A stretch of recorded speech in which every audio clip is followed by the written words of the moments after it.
Hello बच्चों, कैसे हो आप लोग? अच्छे होंगे। तो बेटा, मैं आज आपके लिए लेकर के आई हूँ उत्प्रेक्षा अलंकार। ठीक है।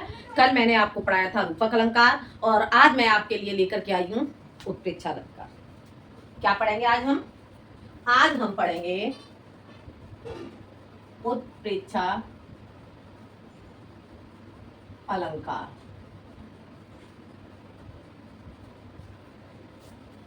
ठीक है। उत्प्रेक्षा अलंकार पढ़ेंगे बेटा हम। उत्प्रेक्षा अलंकार किसे कहते हैं?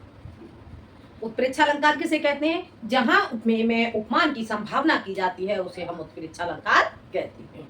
ठीक है। उत्प्रेक्षा अलंकार किसे कहते हैं? जहां उपमेय में उपमान की संभावना की जाती है उसे हम उत्प्रेक्षा अलंकार कहते हैं। हो गया क्लियर? देखते हैं इसकी परिभाषा। परिभाषा परिभाषा परिभाषा इसकी क्या होगी? जहां उपमेय में उपमान की संभावना की जाती है उसे उत्प्रेक्षा अलंकार कहते हैं। ठीक है। जहां जहां उपमेय जहां उपमेय में उपमान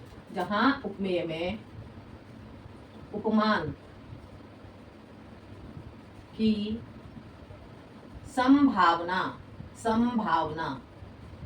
जहां उपमेय में उपमान की संभावना की जाती है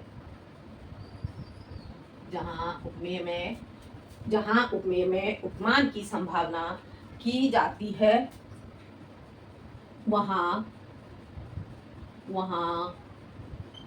वहां उत्प्रेक्षा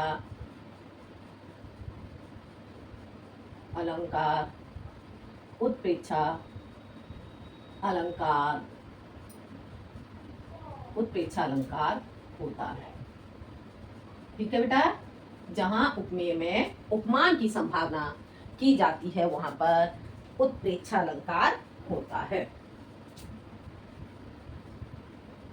जहां उपमेय में उपमान की संभावना की जाती है वहां उत्प्रेक्षा अलंकार। समझ आ रहा है बेटा? पहले ठीक से समझ नहीं आ रहा था। अलंकार होता है। ठीक है। ये हो गई आपकी उत्प्रेक्षा अलंकार की परिभाषा। ठीक है बेटा, मैं आपको बता दूं उत्प्रेक्षा अलंकार को पहचानने के लिए जहां भी आपको मनु मानो, जनु जानो, मनहु और जाने हो जैसे शब्दों का प्रयोग हो जाता है, जहां पर इस प्रकार के वाचक शब्दों का प्रयोग हो जाता है वहां पर उत्प्रेक्षा अलंकार होता है। ठीक है। उत्प्रेक्षा अलंकार आप कैसे पहचानोगे? जहां भी आपको कैसे हो जाएगा मैं आपको समझा दूं। जहां जनु जानो, जहां जनु और जानो। ठीक है। जनु जानो और मनहु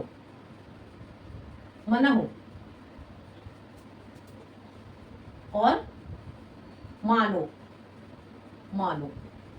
और जाने हो। ठीक है बेटा। ये क्या है? ये वाचक शब्द है। वाचक शब्द अगर आपको कहीं भी उदाहरण में इस तरह के शब्द जनो, जानो, मनो, मानो, जाने इस प्रकार के शब्द आपको मिल जाते हैं तो उस उदाहरण में आपका उत्प्रेक्षा अलंकार हो जाता है। हो गया क्लियर? समझ में आ गया? ये क्या है? ये आपके वाचक शब्द हैं। हो गया क्लियर? ठीक है। अब आगे हम जानते हैं इसका उदाहरण देखते हैं हम इसका। दादुर धुन। दादुर क्या करें? दादुर धुन। उदाहरण देखो। उदाहरण में देखोगे दादुर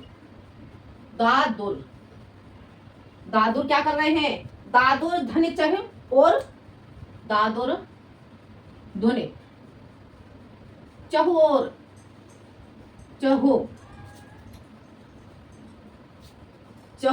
सुहाई। दादुर धुने चहु और सुहाई। क्या धुन सुहाई है? दादुर धुन चहु और सुहाई। चहु और सुहाई। वेद पढ़त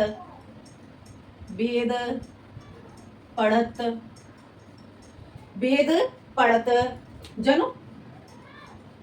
क्या प्रतीत हो रहा है? अब देखो इसमें आपका वाचक शब्द आ रहा है क्या? वेद पढ़त जनु, वेद पढ़त जनु बटु, बटु वेद पढ़त जनु बटु समुदायी, समुदायी। ठीक है, ये क्या हो गया आपका? दादुर धुनि चौ और सुहाई वेद पढ़त धुनि जनु बट समुदायी। दादुर धुन, दादुर किसे कहते हैं? दादुर धुन कहते हैं यहाँ पे मेढक के लिए। ठीक है, दादुर कहते हैं मेढक के लिए और धुन कहते हैं मेढक का बोलना। मानो वर्षा ऋतु आ गई है और वर्षा ऋतु के आने पर जो मेढक है, मेढक क्या करने लगे हैं? चौ और चारों ओर मेढक के बोलने की आवाज सुनाई दे रही है। ठीक है, वर्षा ऋतु आई है और वर्षा ऋतु के आगमन पर चारों तरफ मेढक के बोलने की आवाज सुनाई दे रही है, मेढकों के बोलने की आवाज सुनाई दे रही है वर्षा ऋतु के कारण। ठीक है, आप लोगों ने देखा होगा वर्षा ऋतु में मेढक की आवाज सुनाई देती है। और वेद पढ़त जनु बटु समुदायी, वेद पढ़त, वेदों को पढ़ रहे हैं कौन? जनु, जानो। उनकी आवाज को सुनकर के, किसकी? मेढक की आवाज को सुनकर के ऐसे प्रतीत हो रहा है जैसे कि मानो ओ बटु, बटु कहते हैं शिष्यों का समूह, बटु कहते हैं शिष्य के लिए। ठीक है, तो जो शिष्यों का समूह है, समुदाय, समुदाय कहेंगे, समुदाय कहेंगे समूह के लिए। ठीक है, तो जो वेद उनका बट शिष्यों का जो समूह है वो मानो वेद पढ़ रहा। हो गया क्लियर? समझ में आ गया? वर्षा ऋतु आई, वर्षा ऋतु के आने पर चारों ओर मेढक के बोलने की धुन सुनाई दे रही है। उस आवाज को सुनकर के ऐसे प्रतीत हो रहा है जैसे कि मानो जो शिष्यों का समूह है वो वेद पढ़ रहा हो गया क्लियर? समझ में आ गया? अब हम क्या जानेंगे? अब हम जानेंगे इसका स्पष्टीकरण। ठीक है, तो स्पष्टीकरण क्या लिखेंगे इसका? स्पष्टीकरण, स्पष्टीकरण में लिखेंगे प्रस्तुत उदाहरण में, प्रस्तुत उदाहरण में, प्रस्तुत उदाहरण में वर्षा ऋतु के आने पर, वर्षा ऋतु के आने पर, आने पर मेढकों के, मेढकों के बोलने की, बोलने की आवाज सुनाई दे रही है, बोलने की आवाज सुनाई दे रही है, दे रही है। और उसे सुनकर, और उसे सुनकर, उसे सुनकर ऐसे प्रतीत हो रहा है, ऐसे प्रतीत हो रहा है, हो रहा है कि मानो, कि मानो बटो यानी कि शिष्य, कि मानो शिष्यों का समूह, शिष्यों का समूह वेद पढ़ रहा हो, वेद पढ़ रहा हो गया क्लियर? प्रस्तुत उदाहरण में वर्षा ऋतु के आने पर मेढकों के बोलने की आवाज सुनाई दे रही है और उसे सुनकर ऐसे प्रतीत हो रहा है जैसे कि मानो शिष्यों का समूह वेद पढ़ रहा हो गया क्लियर? समझ आ गया? अब इसमें क्या है? दादुर ध्वनि, दादुर ध्वनि इसमें क्या है? दादुर ध्वनि इसमें उपमान है। ठीक है, ये दादुर ध्वनि, दादुर धुन क्या हो गया? इसमें उपमान। तो यहां लिख दो, इसमें दादुर धुन क्या है? दादुर ध्वनि, दादुर ध्वनि उपमान है, उपमान। ठीक है, दादुर धुन तो उपमान हो गया इसमें। और वेद पढ़त, वेद पढ़ना क्या हो गया इसमें? वेद, वेद पाठ करना, वेद पाठ करना, वेद पाठ करना, ये क्या हो गया? ऐसे कर लो, वेद पाठ करना आपका हो जाता है, इसमें क्या हो जाएगा? वेद पाठ करना आपका उपमान हो जाएगा, सॉरी ये तो आपका उपमेय हो जाएगा। दादुर आपका, दादुर ध्वनि ये उपमेय है, दादुर ध्वनि आपका उपमेय हो गया, उपमेय। और ये वेद पाठ करना आपका हो जाता है उपमान। ठीक है बेटा, समझ आ गया? इसमें प्रस्तुत उदाहरण में अब यहाँ पे क्या हो गया, इसमें दादुर्धुन आपका उपमेय हो गया। उपमेय में उपमान की संभावना की जाना, उपमेय हो गया यहाँ पे दादुर्धुन, और उसमें संभावना क्या की जा रही है, उपमान की संभावना की जा रही है। दादुर्धुन से क्या संभावना की जा रही है, ऐसे प्रतीत हो रहा है जैसे कि मानो जो वेद जो बट यानी कि शिष्यों का जो समूह है वो वेद पढ़ रहा हो। ठीक है, तो यहाँ पे क्या है, उपमेय में उपमान की संभावना की जा रही है। अतः यहाँ पर यहाँ उत्प्रेक्षा अलंकार है। हो गया क्लियर, समझ आ गया बेटा? ये हो गया आपका उत्प्रेक्षा अलंकार। एक बार फिर से रिवीजन कर लो। जहां उपमेय में उपमान की संभावना की जाती है वहां उत्प्रेक्षा अलंकार होता है। और जन जानो मनो मानो जानो, ये हो गए आपके वाचक शब्द। जहां उदाहरण में आपको उत्प्रेक्षा अलंकार को पहचानने के सबसे अच्छा तरीका है कि जिस उदाहरण में आपको इस तरह के शब्द मिल जाते हैं तो वहां पर क्या होगा, उत्प्रेक्षा अलंकार हो जाता है। उदाहरण दादुर्धुन और सुहाई वेद पढ़त जन बट समुदायी। दादुर्धुन मेढ़कों की ध्वनि। प्रस्तुत उदाहरण में वर्षा के आने पर मेढ़कों के बोलने की आवाज सुनाई दे रही है और उसे सुनकर ऐसा प्रतीत हो रहा है कि मानो शिष्यों का समूह वेद पढ़ रहा हो। ठीक है, इसमें दादुर्धुन क्या हो गया, उपमेय हो गया, और वेद पाठ करना क्या हो गया, उपमान करना, उपमान हो गया। ठीक है, तो अतः यहाँ पर क्या हो जाता है, उत्प्रेक्षा अलंकार हो जाता है। हो गया क्लियर, समझ में आ गया? अगर बेटा किसी भी तरह से आपको समझ नहीं आ रहा है तो मुझे कमेंट में जरूर बताएं, जिससे मैं आपको फिर से समझाने की कोशिश करूं। ठीक है, तो ये इस तरह से आपका उत्प्रेक्षा अलंकार हो जाता है। आगे देखते हैं हम इसमें आगे पढ़ेंगे, आगे जानेंगे हम इसमें।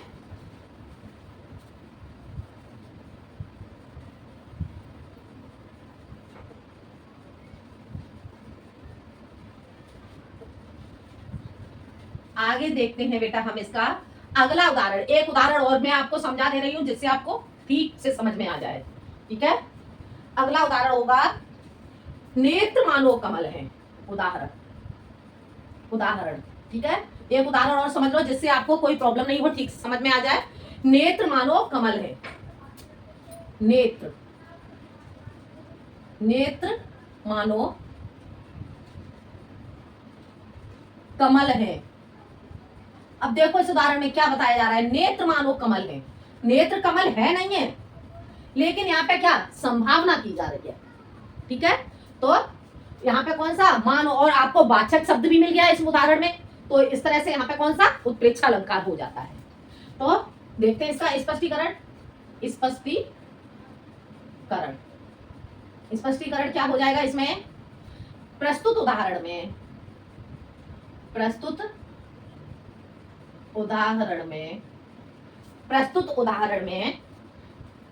कमल नेत्र कमल नहीं है, परंतु यहाँ पर संभावना की जा रही है कि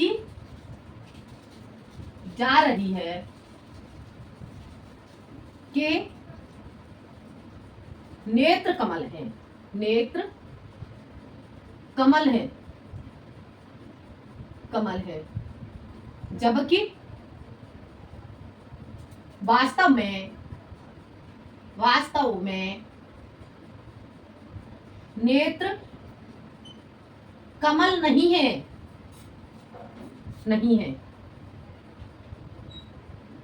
है। ठीक है, अतः यहाँ संभावना होने के कारण उत्प्रेक्षा अलंकार है।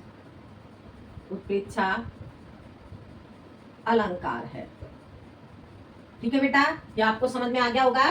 देखते हैं एक बार और समझ लो।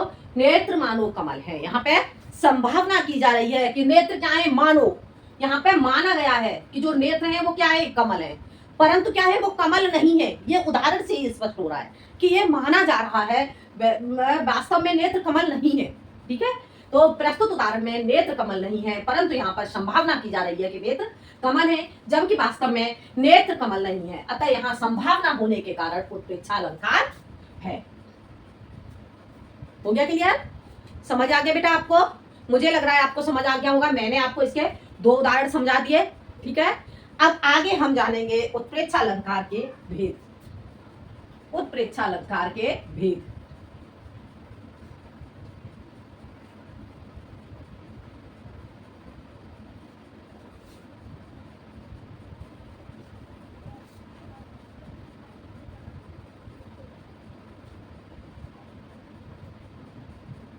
उत्प्रेक्षा अलंकार के भेद। उत्प्रेक्षा अलंकार के भेद। उत्प्रेक्षा अलंकार के भेद। बेटा, उत्प्रेक्षा अलंकार के कितने भेद होते हैं? उत्प्रेक्षा अलंकार के 3 भेद होते हैं। ठीक है, 3 भेद हो जाते हैं उत्प्रेक्षा अलंकार के। एक कौन सा हो जाएगा आपका? इसमें आपका हो जाएगा वस्तुत्प्रेक्षा। वस्तुप्रेक्षा। ठीक है, एक आपका हो गया वस्तुत्प्रेक्षा, एक हो जाएगा आपका इसमें हेतुत्प्रेक्षा। हेतुप्रेक्षा। और अगला हो जाएगा आपका फलोत्प्रेक्षा। फलोत्प्रेक्षा। तो इस तरह से आपके 3 उदाहरण हो जाते हैं उत्प्रेक्षा अलंकार के। सॉरी, उत्प्रेक्षा अलंकार के भेद। उत्प्रेक्षा अलंकार के 3 भेद होते हैं, वस्तुत्प्रेक्षा, हेतुत्प्रेक्षा और फलोत्प्रेक्षा। हो गया क्लियर? समझ आ गया? अब देखते हैं हम। अब हम सबसे पहले पढ़ेंगे इसमें उत्प्रेक्षा अलंकार के भेद में पहला कौन सा है? वस्तुत्प्रेक्षा। ऐसे देख लो, उत्प्रेक्षा अलंकार के 3 भेद होते हैं। 3 भेद होते हैं। ठीक है, इसमें पहला आपका हो गया वस्तुत्प्रेक्षा, और अगला हो गया हेतुत्प्रेक्षा, और अगला आपका हो जाएगा इसमें फलोत्प्रेक्षा। ठीक है, ये आपको समझ में आ गया होगा बेटा। अब हम सबसे पहले कौन सा पढ़ेंगे? वस्तुत्प्रेक्षा। कौन सा पढ़ेंगे हम सबसे पहले इसमें? वस्तुत्प्रेक्षा।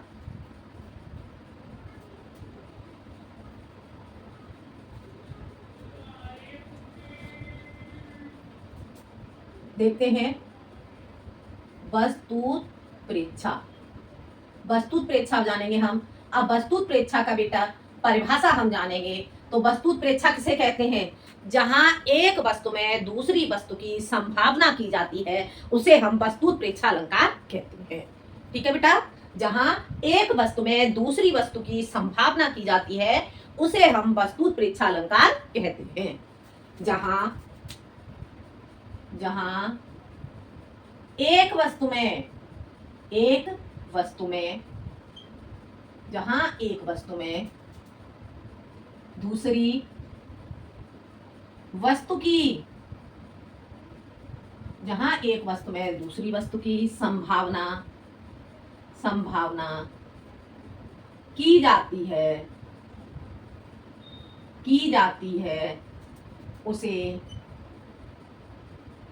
की जाती है, उसे वस्तुत्प्रेक्षा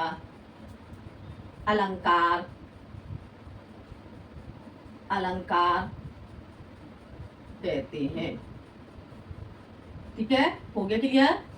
जहां एक वस्तु में दूसरी वस्तु की संभावना की जाती है, उसे हम वस्तुत्प्रेक्षा अलंकार कहते हैं। ठीक है, अब देखते हैं हम इसका उदाहरण। वस्तुत्प्रेक्षा अलंकार का उदाहरण देखते हैं। उदाहरण इसका क्या हो जाएगा? उदाहरण हो जाएगा इसका अति कटु वचन कही कैकेयी। अति कटु अति कटु वचन, वचन,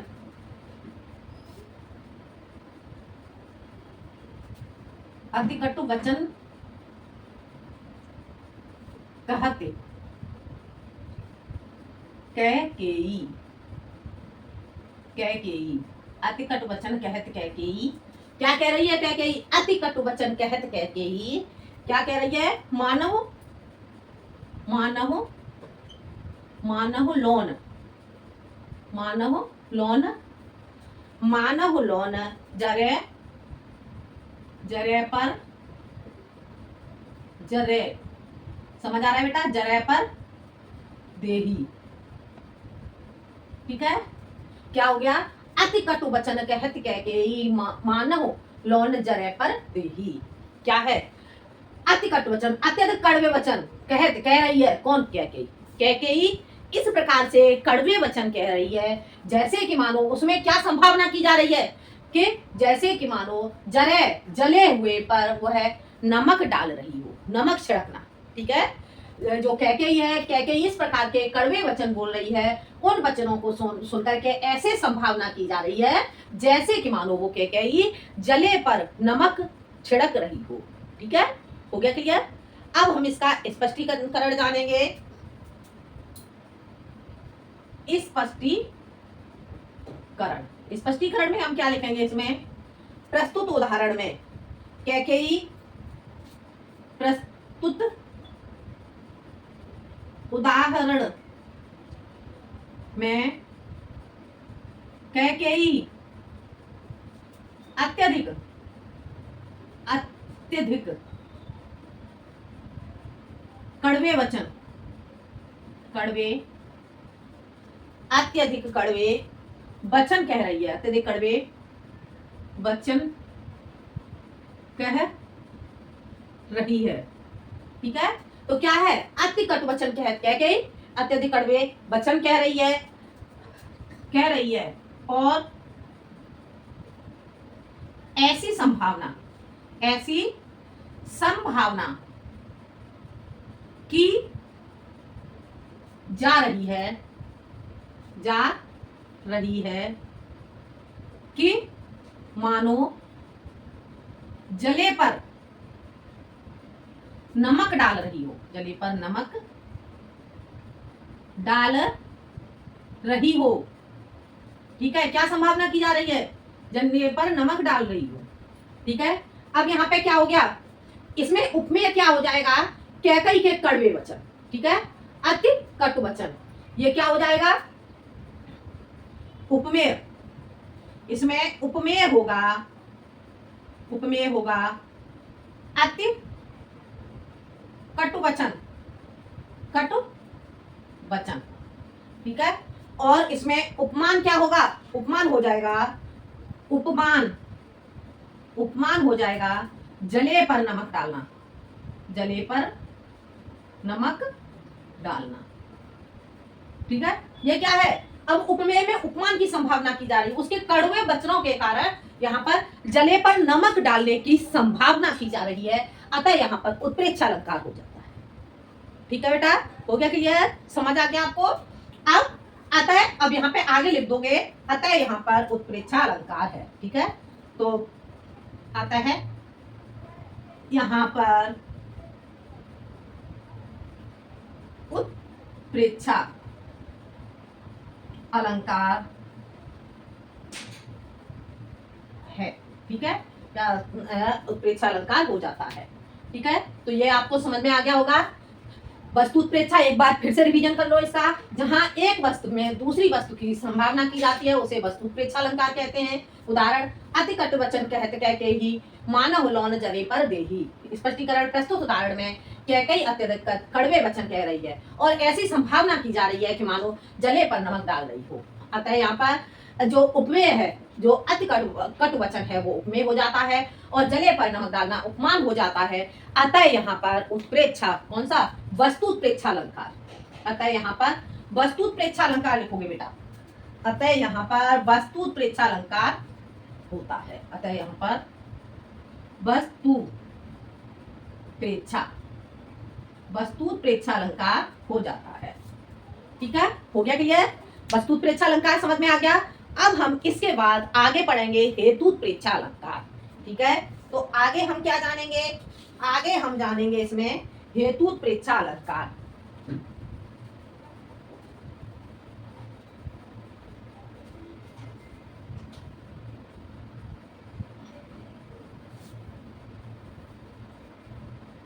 हेतु प्रेक्षा अलंकार, तो देखते हैं बेटा आगे हम दूसरा अलंकार हेतु प्रेक्षा। हेतु प्रेक्षा, हेतु प्रेक्षा अलंकार। ठीक है, हेतु प्रेक्षा अलंकार।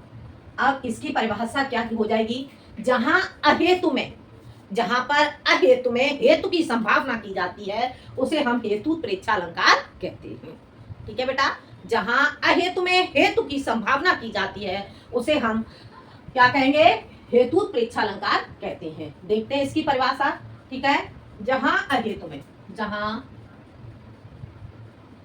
अहेतु में, जहां अहेतु में हेतु की संभावना, संभावना, जहां अहेतु में हेतु की संभावना की जाती है उसे क्या कहेंगे? उसे हम हेतु प्रेक्षा, उसे हेतु प्रेक्षा अलंकार कहते हैं,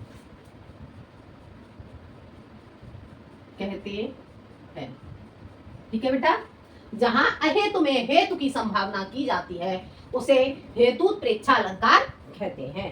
ठीक है, अब हम जानेंगे इसका उदाहरण। उदाहरण लिखेंगे इसका, उदाहरण। उदाहरण इसका क्या हो जाएगा? उदाहरण देखते हैं इसका। सोवत सीतानाथ के ब्रह्मपति दीनी लात। सोवत सीतानाथ के ब्रह्मपति दीनी लात, ब्रह्म से दीनी लात। ठीक है, तो सोवत सीतानाथ के, सोवत सीतानाथ के भृंग मुने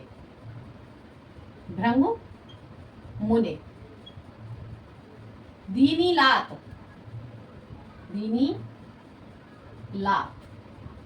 ठीक है। यहाँ पे क्या है? सीतापति अर्थात जो विष्णु भगवान है वो सो रहे हैं और ब्रह्म ऋषि वो क्या है, उन्होंने उनके सीने पर लात मारी है। ठीक है, और आगे लिखते हैं ब्रह्मपति की,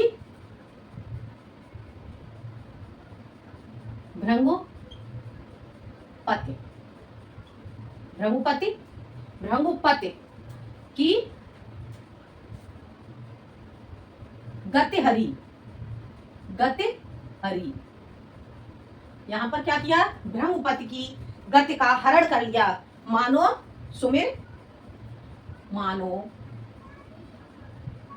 क्या मानो, इसमें क्या संभावना की जा रही है? मानो सुमिर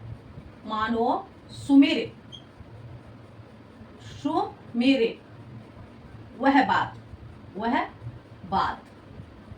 ठीक है, क्या हो जाता है? सोवत सीतानाथ के ब्रह्ममुनि लात, ब्रह्मपति की गति हरी, मानो सुमिर वह बात। ठीक है, सोवत सीतानाथ अर्थात जो विष्णु भगवान है, सीता के पति जो विष्णु भगवान है वो सो रहे हैं और ब्रह्म ऋषि ने उनके सीने पर, उनकी छाती पर लात मारी। ठीक है, और ब्रह्मपति की गति हरी, और ऐसी मानो सुमिर वह बात, ऐसे संभावना की जा रही है यहाँ पर कि उस बात को याद करने के बाद जो ब्रह्मपति हैं अर्थात जो परशुराम है उनकी गति को हर लिया, उनकी बुद्धि को हर लिया गया। ठीक है, तो देखते हैं यहाँ पे इसका स्पष्टीकरण।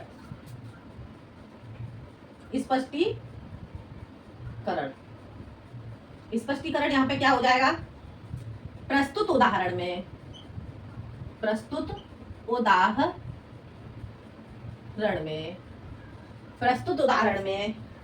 भृंग ऋषि ने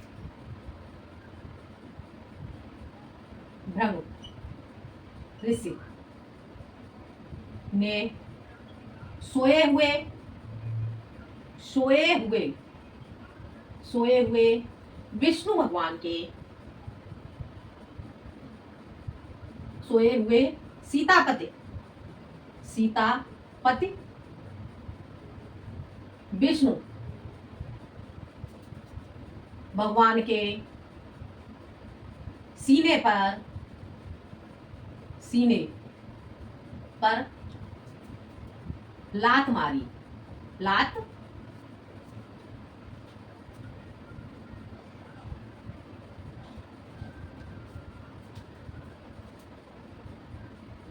लात मारी, ठीक है। और सीने पर लात मारने से क्या हो गया, ब्रह्मपति की गति रही और यहां पर लात मारी और यहां पर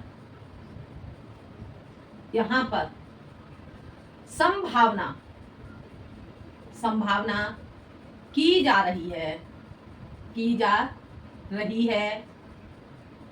कि उस बात को याद करके की जा रही है कि उस बात को याद करके क्या संभावना की जा रही है कि उस बात को याद करके परशुराम जी की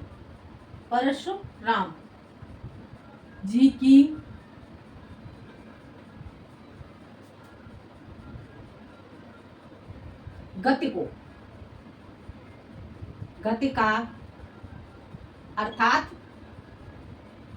उनकी बुद्धि का हरण कर लिया हो, हरण कर लिया गया है, ठीक है। हरण कर लिया गया है, ठीक है। तो यहां पे क्या हो जाएगा, अतः यहां पर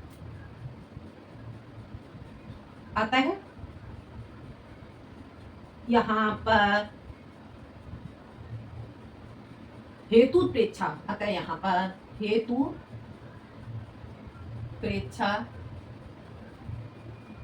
प्रेक्षा अलंकार हो जाता है। हेतु क्या माना गया है इसमें, भृंग ऋषि के उस बात को याद करने के बाद क्या हुआ, जो परशुराम जी हैं उनकी बुद्धि को हर लिया गया, हो जाता है। ठीक है बेटा, समझ में आ गया आपको। एक बार फिर से इसका रिवीजन कर लेते हैं। हेतु प्रेक्षा अलंकार, जहां अहेतु में हेतु की संभावना की जाए उसे हम हेतु प्रेक्षा अलंकार कहते हैं। उदाहरण, सोबत सीता नाथ के ब्रह्मपति दीनी लात, ब्रह्मपति की गते हरि मानो सुमेर वह बात।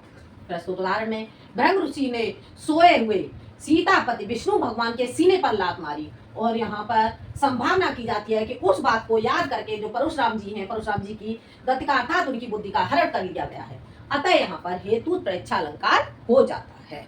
हो गया क्लियर, समझ आ गया बेटा, ये आपको समझ में आ गया होगा। अब आगे हम पढ़ेंगे फलोत्प्रेक्षा। कौन सा पढ़ेंगे आगे हम, फलोत्प्रेक्षा अलंकार।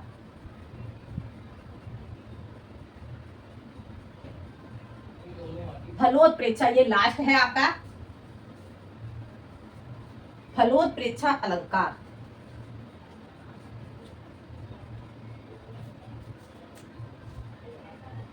तीसरा क्या हो जाएगा आपका, फलोत्प्रेक्षा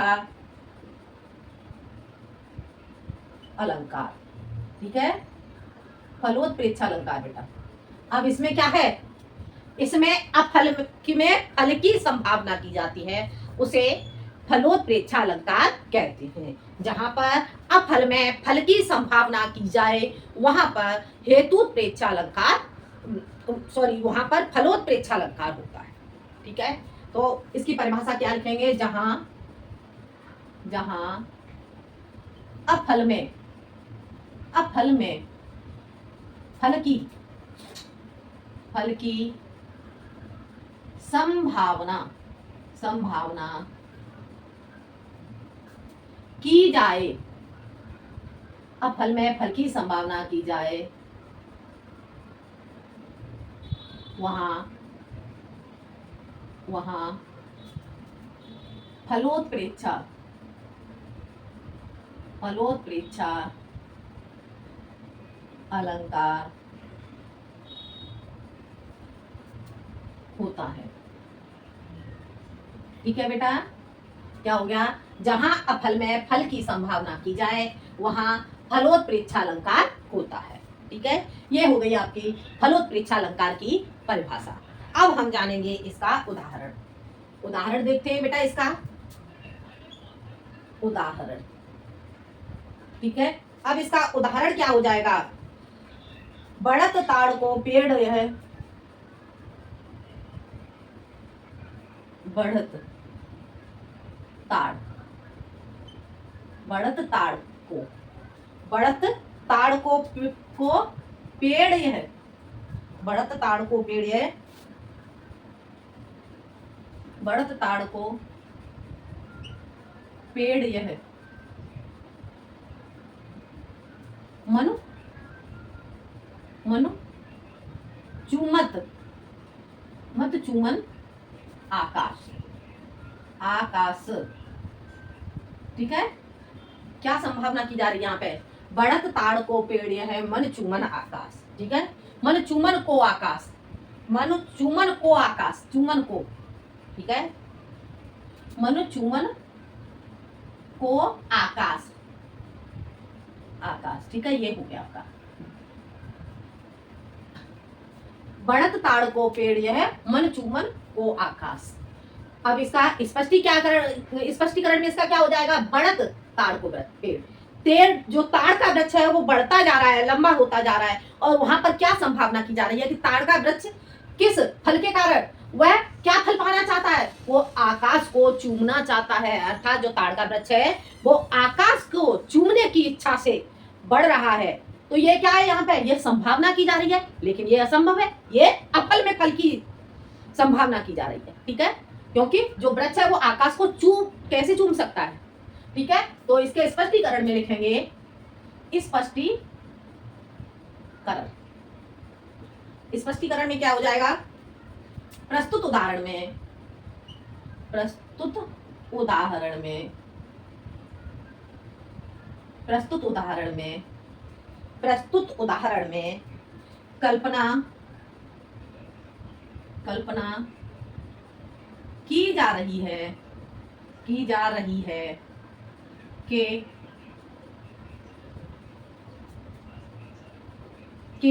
ताड़ का वृक्ष, ताड़ का वृक्ष,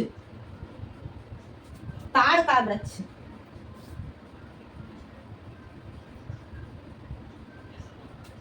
ताड़ का वृक्ष शायद, ताड़ का वृक्ष शायद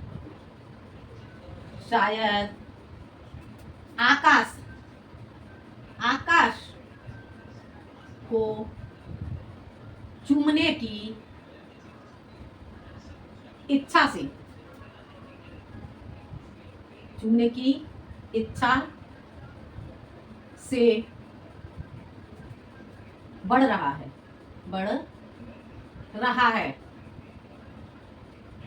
परंतु यह एक क्या है? कल्पना मात्र है, कल्पना मात्र है। यहाँ पर ये क्या है? कल्पना की जा रही है। ठीक है, तो ये क्या है? कल्पना मात्र है। अतः अफल में, अतः अफल में, फल की संभावना होने के कारण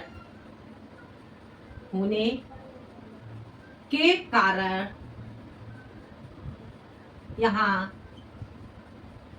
फलोत्प्रेक्षा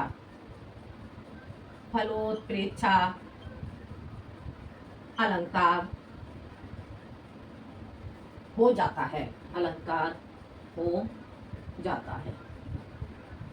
हो गया क्लियर? ये आपको समझ में आ गया होगा बेटा। एक बार इसका रिवीजन कर लो। फलोत्प्रेक्षा अलंकार, जहां अफल में फल की संभावना की जाए वहां फलोत्प्रेक्षा अलंकार होता है। उदाहरण, बढ़त ताड़ को पेड़ है, मन चूमन को आकाश। स्पष्टीकरण, प्रस्तुत उदाहरण में कल्पना की जा रही है कि जो ताड़ का वृक्ष है, ताड़ का वृक्ष शायद आकाश को चूमने की इच्छा से बढ़ रहा है, परंतु यह कल्पना मात्र है। अतः अफल में फल की संभावना होने के कारण यहाँ पर फलोत्प्रेक्षा अलंकार है। ठीक है बेटा, तो इस तरह से आज मैंने आपको उत्प्रेक्षा अलंकार समझाया। मुझे लग रहा है आपको समझ में आ गया होगा। बेटा अगर कोई प्रॉब्लम आती है तो आप मुझे कमेंट में जरूर बताएं। ठीक है, तो आज के लिए इतना ही। अगले वीडियो में मैं आपको पढ़ाऊंगी भ्रांतिमान अलंकार और संदेह अलंकार। ठीक है, तो आज के लिए इतना ही। समझ में आ गया होगा बेटा आपको। धन्यवाद।